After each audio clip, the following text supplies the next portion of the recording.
मित्रांनो, असे प्रश्न घेऊन आलोत आपण आज PYQ मध्ये. हमखास चुकणारे प्रश्न आहेत मित्रांनो.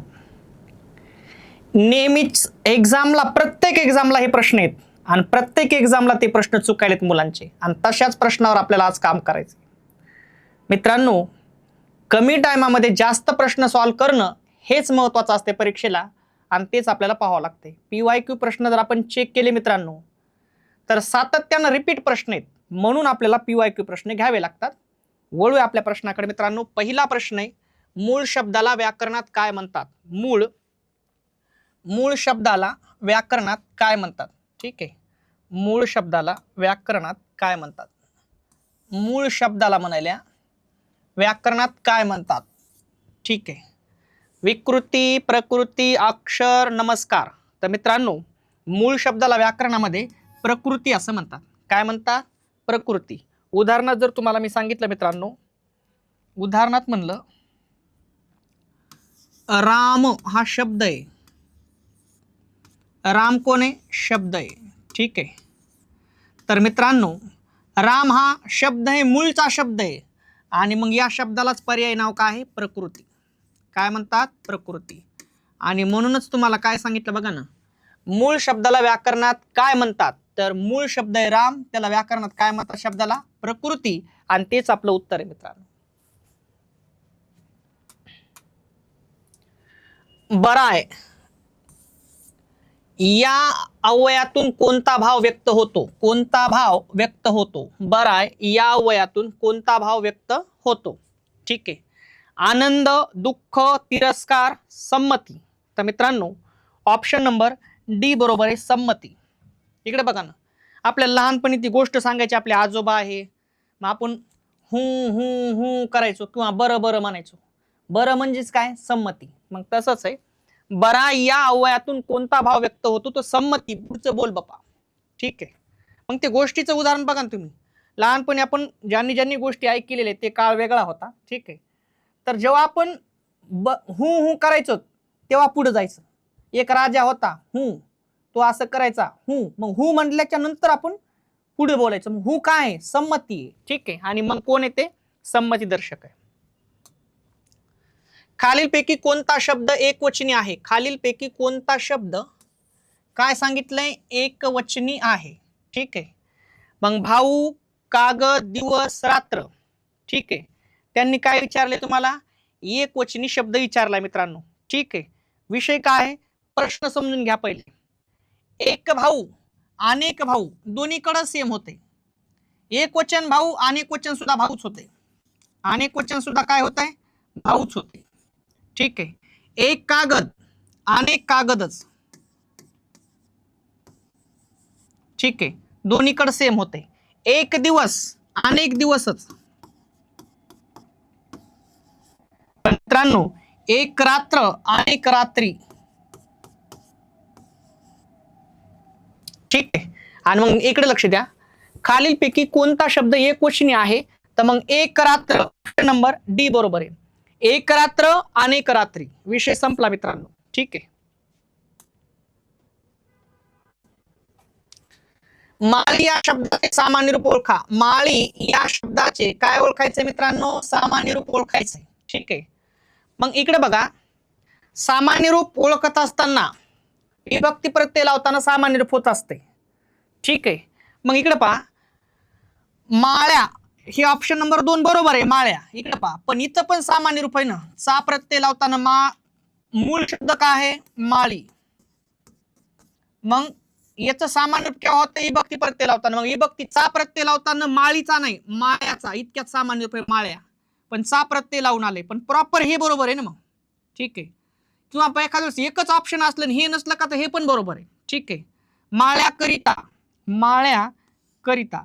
इथं शब्द घ्यावे लावून आले, इथं बी आहे, पण मूळ इतकं सामान्य रूप आहे. ठीक आहे, माळ्याला इथं पण आहे मित्रांनो, इथं फक्त डॉट आलाय. ठीक आहे, एवढाच गोल झाला थोडासा. किंवा मग माळ्या इथपर्यंत पण सामान्य रूप आहे, डॉट जर काढून टाकला तर. पण विभक्ती प्रत्यय, फॉर एक्झाम्पल हे दोघच जण आले, सामान्य रूप ओळखा, तर पहिले याला ओळखायचं तुम्ही. आणि हे जर नसेल पर्याय तर हे बी बरोबर आहे. आणि दोन्हीपैकी एक ओळखा म्हणले तर हे ओळखायचं. आणि 1 व 2 आलं तर दोन्ही बरोबर आहे, कारण याच्यात सुद्धा सामान्य रूप आहे. ठीक आहे. मग विभक्ती नामा सर्वनामाला विभक्ती प्रत्यय लावताना नामा सर्वनामाच्या अंत्याक्षरात होणारा बदल म्हणजे सामान्य रूप होय. मग मूळ शब्द माळी आहे, चा प्रत्यय लावताना काय झालं? माळीचं माळ्या. मग माळीचं काय झालंय? माळ्या. मग माळ्या हे सामान्य रूप आहे. ऑप्शन नंबर बी बरोबर आहे. व्हाईट पेन घ्यायचं का? शब्दछल या संधीची फोड कशा प्रकारे होईल? शब्दछल या संधीची फोड कशा प्रकारे होईल? तर मित्रांनो ऑप्शन नंबर 1 बरोबर आहे. शब्द अधिक छल बरोबर काय? शब्दछल. खालील दर्शक सर्वनाम ओळखा. खालीलपैकी दर्शक सर्वनाम ओळखायचे आपल्याला मित्रांनो. ठीक आहे. तर मित्रांनो याच्यामध्ये ते हे दर्शक सर्वनाम आहे. मग दर्शक सर्वनामे कोणकोणती? तो, ती, ते आणि हा, ही, हे ही दर्शक सर्वनाम आहेत. ठीक आहे. आणि तेच आपलं उत्तर आहे मित्रांनो. ठीक आहे मित्रांनो. कोण हे प्रश्नार्थक सर्वनाम आहे आणि त्याचबरोबर अनिश्चित सर्वनाम आहे. ठीक आहे. आणि मित्रांनो आपण हे पुरुषवाचक बी सर्वनाम होते आणि आत्मवाचक पण सर्वनाम होते. ठीक आहे. पण आपल्याला विचारलंय काय? दर्शक सर्वनाम, तेच आपण सांगितले. ठीक आहे. हे काय सर्वनाम वगैरे नाही. कोणी नाचत यावे हे कोणते सर्वनाम? हे कोणते सर्वनाम ओळखा. कोणी नाचत यावे हे कोणते सर्वनाम आहे ते ओळखा. ठीक आहे मित्रांनो लक्षात घ्या. कोणी खाली अंडरलाईन आहे आणि कोणतं सर्वनाम आहे म्हणाले ओळखा. ठीक आहे. तर मित्रांनो कोणी हे संबंधी सर्वनाम होणार नाही, कारण संबंधी सर्वनाम जो जे आहेत. ठीक आहे. तर मित्रांनो ऑप्शन नंबर 2 बरोबर आहे. सामान्य सर्वनाम आहे ते. कोणतं सर्वनाम आहे? सामान्य सर्वनाम. इकडे लक्ष द्या. कोण आणि काय ही सर्वनामे प्रश्नार्थक बी आहेत आणि सामान्य सर्वनाम पण आहेत. पण इथं कोणी नाचत यावे कोणत्या नामाबरोबर निश्चित आलेलं नाही, म्हणून ते अनिश्चित सर्वनाम आहे. अनिश्चित सर्वनामाला सामान्य सर्वनाम म्हणतात. ऑप्शन नंबर 2 बरोबर आहे, बी. नागपूरची संत्री हे कोणते विशेषण आहे? नागपूरची संत्री मित्रांनो संत्री हे नाम आहे. संत्री कोण आहे? नाम. कशी आहे संत्री? नागपूरची. मग नागपूरची शब्दानं संत्री बद्दल माहिती दिली. मग कोण आहे? विशेषण. विशेषण आहे. कोण आहे ते? विशेषण. आणि मित्रांनो नागपूर या नागपूर या नामापासून नागपूरची हे विशेषण बनले. मग नामापासून बनले म्हणून ऑप्शन नंबर डी बरोबर आहे. नामसाधित विशेषण येते. कोणतं विशेषण आहे? नामसाधित विशेषण. संस्कृत मध्ये क्रियापदाला काय म्हणतात? संस्कृत मध्ये क्रियापदाला काय म्हणतात? तर संस्कृत मध्ये क्रियापदाला मित्रांनो आख्यात असं म्हणतात. काय म्हणतात? आख्यात. क्रियापदाला संस्कृत भाषेमध्ये काय म्हणतात? आख्यात. ठीक आहे. नामाच्या तिन्ही प्रकारापैकी नामाचे अनेक वचन होते. नामाच्या मित्रांनो याचा अर्थ असा झाला, नामाचे मुख्य 3 प्रकार पडतात. सामान्य नाम, विशेष नाम, भाववाचक नाम. ठीक आहे. नामाच्या तिन्ही प्रकारापैकी डॅश डॅश नामाचे अनेक वचन होते. सामान्य नाम, विशेष नाम, भाववाचक नाम वरील सर्व. मित्रांनो ऑप्शन नंबर 1 बरोबर आहे. फक्त आणि फक्त सामान्य नामाचं अनेक वचन होते. या दोघांचं होत नाही, झालं की सामान्य नाम होतात. ठीक आहे. ती मुलगी चांगली गाते या वाक्यातील क्रियाविशेषण ओळखा. या वाक्यातील काय ओळखायचं मित्रांनो? क्रियाविशेषण ओळखायचंय. मग गाते क्रियापद आहे. ठीक आहे. गा मूळ धातू आहे. याला प्रश्न विचारा, कशी गाते? कशी गाते? ती मुलगी चांगली गाते. ठीक आहे. गाते क्रियापद, गा मूळ धातू, कशी गाते? चांगली. आणि कसाचं उत्तर काय असते? क्रिया विशेषण. क्रियाविशेषण असते. काय असते मित्रांनो? क्रियाविशेषण. म्हणून ऑप्शन नंबर सी बरोबर आहे, चांगली. उपसर्ग हा शब्दांचा डॅश डॅश असतो. उपसर्ग हे शब्दांच्या डॅश डॅश असतात असं पाहिजे होतं. ठीक आहे. शेवटी असतंय? नाही. शेवटी प्रत्यय असते. पूर्वी असते. ऑप्शन नंबर बी बरोबर आहे. मध्ये नसते, मधोमध बी नसते. उपसर्ग हे शब्दाच्या अगोदर लागतात तर प्रत्यय शब्दाच्या शेवटी लागतात. ठीक आहे. अगोदर म्हणजेच पूर्वी.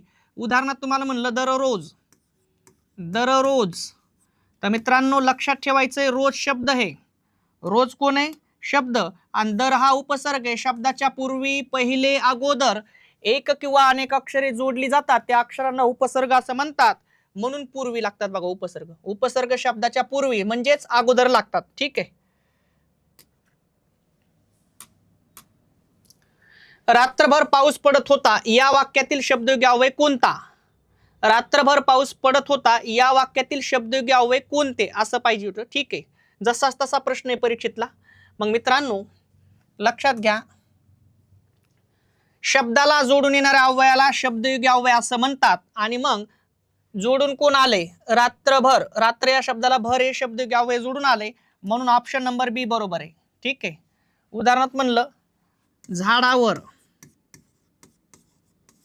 मग झाडावर, मग वर हे शब्दयोगी अव्यय शब्दाला जोडून आले आणि शब्दाला जोडून येणाऱ्या अव्ययाला शब्दयोगी अव्यय म्हणतात, म्हणून भर हे कोण आहे? शब्दयोगी अव्यय आहे मित्रांनो. सुधा आणि राधा खेळत होत्या या वाक्यातील अधोरेखित शब्दांची जात ओळखा. ठीक आहे. काय ओळखायचंय? या आणीची जात ओळखा म्हणाले काय? आणीनं जोडलंय काय? सुधा एक शब्द आहे. ठीक आहे. आणि राधा सुद्धा एक शब्द आहे. किती शब्द जोडे? दोन. आणि दोन शब्द किंवा दोन वाक्य जे जोडतंय त्याला काय म्हणतात? उभयान्वयी अव्यय. ऑप्शन नंबर डी बरोबर आहे. ठीक आहे. त्यानंतर मित्रांनो कोसला या कादंबरीचे लेखक कोण? असे प्रश्न येतात बघा. ज्याच्याकडे आपण दुर्लक्ष करतो त्याच्यावर परीक्षेत प्रश्न आहे. कोसला या कादंबरीचे लेखक कोण? माझं याच्यासाठी काय पाहिजे? अवांतर वाचन लागतं आपल्याला मित्रांनो. ठीक आहे. अवांतर वाचन असल्याच्या नंतर आपल्याला रट्टा मारायची गरज पडत नाही. मग आपल्याला असं वाटतं विश्वास पाटील, कारण विश्वास पाटलानं भरपूर कादंबऱ्या लिहिलेल्या आहेत. ठीक आहे. तर विश्वास पाटील नाहीत त्याचे. त्यानंतर राजन गवस सुद्धा नाहीत. तर मित्रांनो ऑप्शन नंबर उपेंद्र लिमये सुद्धा नाहीत. ऑप्शन नंबर डी बरोबर आहे. भालचंद्र नेमाडे.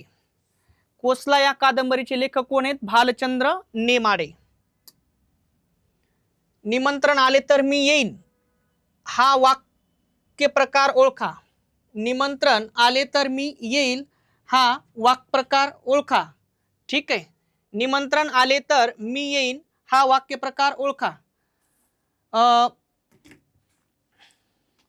निमंत्रण आले तर मी येईन हा वाक्प्रकार ओळखा. मग मित्रांनो काय म्हणते बघा,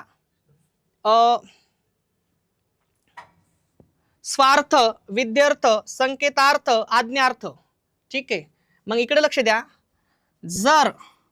जर निमंत्रण आले तर मी येईल, जर निमंत्रण आले तर मी येईन असं वाक्य. आणि जेव्हा वाक्य जर आणि तर न जोडलं जाते तेव्हा वाक्याचा प्रकार संकेतार्थ होते. काय होतंय? संकेतार्थ. जर निमंत्रण आले तर मी येईन आणि मग वाक्याचा प्रकार आहे संकेतार्थ.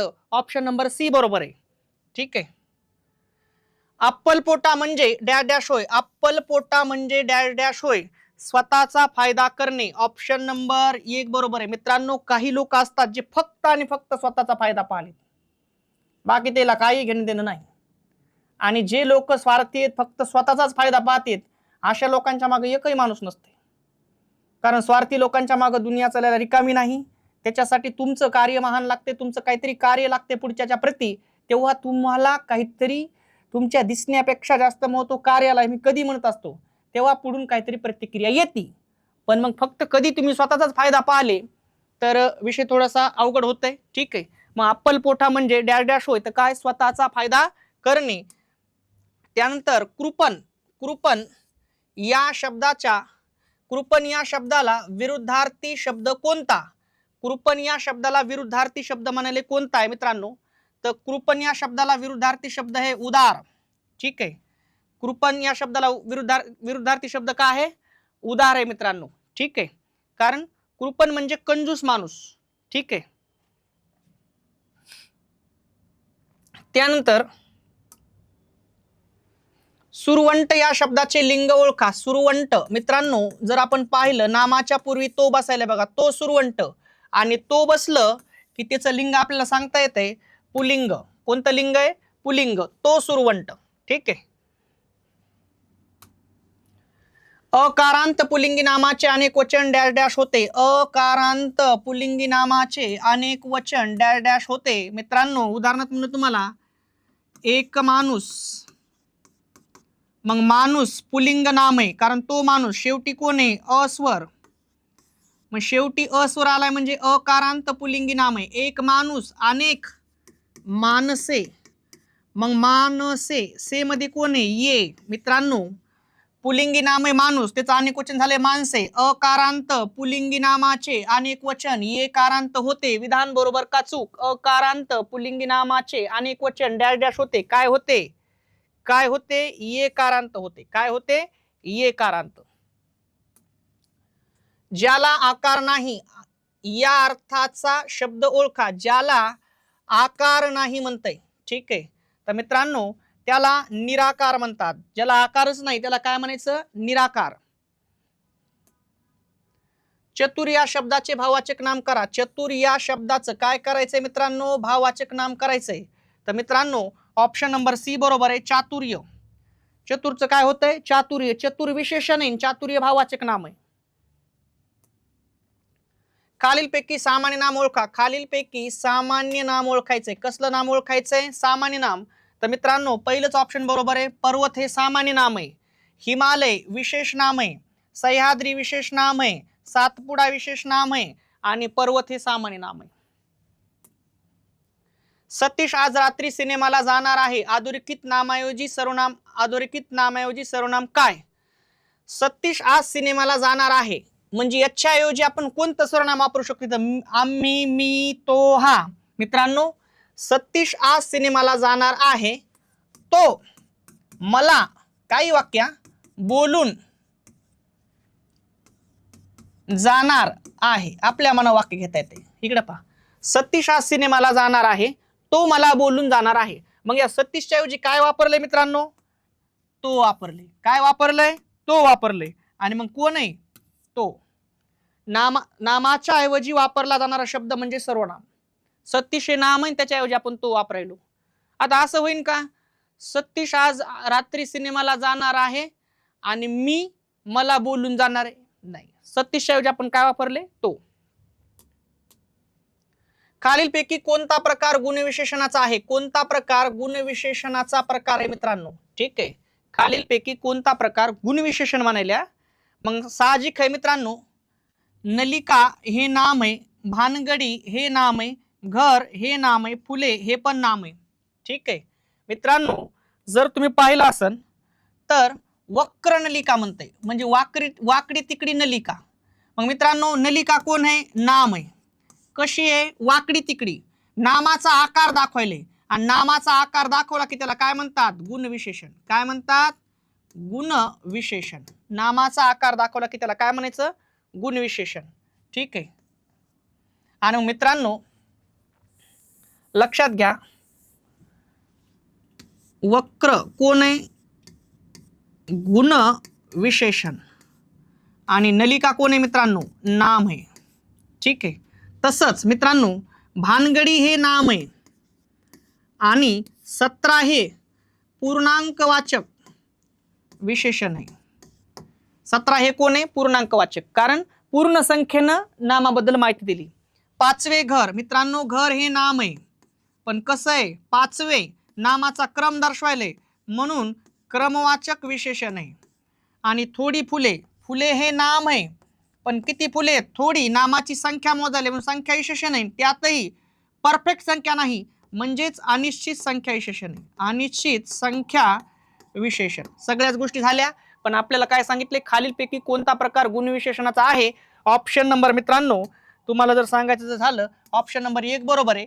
कारण विषय असा आहे, नामाचा काय दाखवायले? ते आकार दाखवले. वक्र नलिका. त्याने पत्र लिहिले या वाक्याचे प्रकार ओळखा. त्याने पत्र लिहिले या वाक्याचे प्रकार ओळखा. वाक्याचा प्रकार काय सांगितले? हा, उभय विधेय, सकर्मक आहे, प्रयोजक आहे, विधानपूरक. त्याने पत्र लिहिले. लिहिले क्रियापद, लिही मूळ धातू, लिहिणारा कोण? लिहिणारा कोण आहे? त्याने वाक्याचा कर्ता आहे मित्रांनो. त्यानंतर दुसरा प्रश्न विचारू आपण. काय लिहिलंय? पत्र वाक्याचं कर्म आहे आणि ज्या वाक्यात कर्म आहे ते क्रियापद कसं असतंय? सकर्मक. सकर्मक काय? क्रियापद. ज्या क्रियापदांना वाक्याचा अर्थ पूर्ण करण्यासाठी कर्माची गरज भासते त्यांना सकर्मक क्रियापद म्हणतात. ऑप्शन नंबर बी बरोबर आहे मित्रांनो. ऐवजी या शब्दयोगी अव्ययाचा प्रकार ओळखा. ऐवजी या शब्दयोगी अव्ययाचा प्रकार ओळखा. शब्दाला जोडून येणाऱ्या अव्ययाला शब्दयोगी अव्यय म्हणतात. तुलनावाचक होणार नाही, कारण तुलनावाचक म्हणल्यावर तुलना करणे असते. ठीक आहे. विरोधवाचक सुद्धा होणार नाही. विनिमय वाचक होते मित्रांनो. विनिमय म्हणजे देवाणघेवाण करणे. याच्याऐवजी तुम्ही मला काय देणार आपण म्हणतो बघा. विनिमयचा अर्थ काय आहे? देवाणघेवाण करणे. आणि मग मित्रांनो ऐवजी या शब्दयोगी अव्ययाचा उपप्रकार काय आहे? विनिमय वाचक आहे मित्रांनो. ठीक आहे. वर, वर, खाली, समोर हे कोणत्या जातीचे शब्द आहेत? ठीक आहे. उभयान्वयी अव्यय होणार नाही, कारण दोन शब्द किंवा दोन वाक्य जोडतात. विशेषण होणार नाही, कारण नामाबद्दल माहिती देतात. गुणविशेषण बी होणार नाही, नामाबद्दलच माहिती देतात. ऑप्शन नंबर सी बरोबर आहे, शब्दयोगी अव्यय. ते पण याला जोडून यावं लागेल ना. उदाहरणार्थ म्हणलं तुम्हाला ती काय? झाडा खाली. ती झाडाखाली बसली. ती झाडाखाली बसली. आणि मग मित्रांनो शब्दाला जोडून येणाऱ्या अव्ययाला काय म्हणतात? शब्दयोगी अव्यय. आणि मग खाली हे शब्दयोगी अव्यय. ठीक आहे. पण यांना जोडून यावं लागेल तर ते शब्दयोगी अव्यय आहे. तेच आपलं उत्तर आहे. खालीलपैकी उभयान्वयी अव्यय ओळखा. खालीलपैकी उभयान्वयी अव्यय ओळखायचंय मित्रांनो. ठीक आहे. मी हे सर्वनाम आहे. पण हे उभयान्वयी अव्यय. पण हे न्यूनत्व बोधक प्रधानत्व सूचक उभयान्वयी अव्यय आहे मित्रांनो. फट्ट फट्ट फट्ट. आम्ही हे सर्वनाम आहे. मुलगा हे नाम आहे. ठीक आहे. मी हे प्रथम पुरुषवाचक सर्वनाम आहे, एक वचन आहे. आम्ही हे प्रथम पुरुषवाचक सर्वनाम आहे, अनेक वचन आहे. मुलगा हे सामान्य नाम आहे. आणि पण हे उभयान्वयी अव्यय, त्याच्यातही न्यूनत्व बोधक आहे. आणि न्यूनत्व बोधक मध्ये प्रधानत्व सूचक आहे. आणि मग न्यूनत्व बोधक प्रधानत्व सूचक उभयान्वयी अव्यय आहे ते मित्रांनो. त्यानंतर ती फुलाहून नाजूक आहे. अधोरेखित शब्दाचा विभक्ती प्रकार सांगा. फुलाहून याचा प्रकार सांगा म्हणाले, हुनचा. आणि मित्रांनो जर तुम्ही बघितलं ऊन आणि हुन हे प्रत्यय कोणाचे आहेत मित्रांनो? तर ते आहेत पंचमी विभक्तीचे. ठीक आहे मित्रांनो. ने, ये आणि शी. ने, ये, शी हे तृतीयाचे प्रत्यय येतं. त, ई, आ हे सप्तमीचे प्रत्यय आहेत. आणि चा, ची आणि काय? शे हे कोणाचे प्रत्यय येतं? षष्टीचे. उरलं कोण? पंचमी. आणि पंचमीचे आहेत ऊन आणि हुन. तुमच्या समोर सगळ्याच गोष्टी आहेत. ठीक आहे. आणि तेच आपलं उत्तर आहे. सभेत पत्रके वाटली गेली या वाक्यातील प्रयोग कोणता? आता मित्रांनो खतरनाक प्रश्नाला बघा. सभेत पत्रके वाटली गेली. मित्रांनो वाटली गेली हे क्रियापद आहे. वाट मूळ धातू आहे. आता वाटते वाटणारा कोण, तर काहीच कळत नाही. अशा ठिकाणी मित्रांनो कर्ता हा गृहीत धरावा लागते, जेव्हा काहीच कळत नाही. आणि मग आपण कर्ता गृहीत धरूता. काय धरूता? रामाकडून.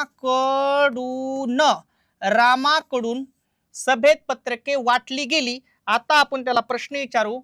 वाटली गेली क्रियापद, वाट मूळ धातू. वाटणारा कोण? कोण आहे? रामाकडून. वाक्याचा कर्ता आहे मित्रांनो. कर्त्याला प्रत्यय आहे, कर्तरी प्रयोग होणार नाही. मित्रांनो दुसरा प्रश्न विचारू. काय वाटली? काय वाटली? पत्रके वाक्याचं कर्म आहे मित्रांनो. कर्त्याला प्रत्यय आहे आणि जर पाहिलं तुम्ही तर कर्माला नाही. रामाकडून सभेत पत्रके वाटली गेली. वाटली गेली क्रियापद आहे. वाटली गेली संयुक्त क्रियापद. वाट मूळ धातू. वाटणारा कोण आहे? रामाकडून. वाक्याचा कर्ता आहे. कडून शब्द घ्यावे लागले म्हणजेच प्रत्यय लागले. कर्त्याला प्रत्यय आहे, कर्तरी प्रयोग होणार नाही. काय वाटलीत? पत्रके. कर्म आहे, कर्माला प्रत्यय नाही. कर्त्याला प्रत्यय आहे, कर्माला नाही. साला कर्मणी प्रयोग हा एका ऑप्शन मध्ये. आणि मित्रांनो अजून एक गोष्ट सांगतो. कर्मणी प्रयोगाचा कर्त्याला प्रत्यय, कर्तरी नाही. कर्माला प्रत्यय नाही म्हणून कर्मणी झाला. अशा कर्मणी प्रयोगाच्या वाक्यातील कर्ता कडून या शब्दयोगी अव्ययामध्ये आलाय म्हणून झाला नवीन कर्मणी प्रयोग. ऑप्शन नंबर 1 बरोबर आहे मित्रांनो. ठीक आहे. त्यानंतर वनिता या शब्दाला समानार्थी शब्द कोणता? वनिता या शब्दाला समानार्थी शब्द कोणता आहे मित्रांनो? तर वनिताला समानार्थी शब्द आहे कामिनी. छप छप आन्सर मित्रांनो. फट्ट फट्ट फट्ट आपण आन्सर घेतलेले आहेत. अतिशय कमी टाइमात जास्त प्रश्न सॉल्व. आणि मित्रांनो महत्वाचा विषय एवढाच आहे की तुम्हाला प्रश्न सुटून उपयोग नाही, तर कमी टाइमात किती सुटायलेत याला व्हॅल्यू आहे. आणि मग मित्रांनो जर व्हिडिओ आवडला असेल चॅनलला लाईक करा, शेअर करा, सबस्क्राईब करा, बेल आयकॉनवरती क्लिक करा, जेणेकरून नवीन व्हिडिओ तुमच्यापर्यंत पोहोचतील. आणि मित्रांनो थांबतो. जय हिंद, जय महाराष्ट्र.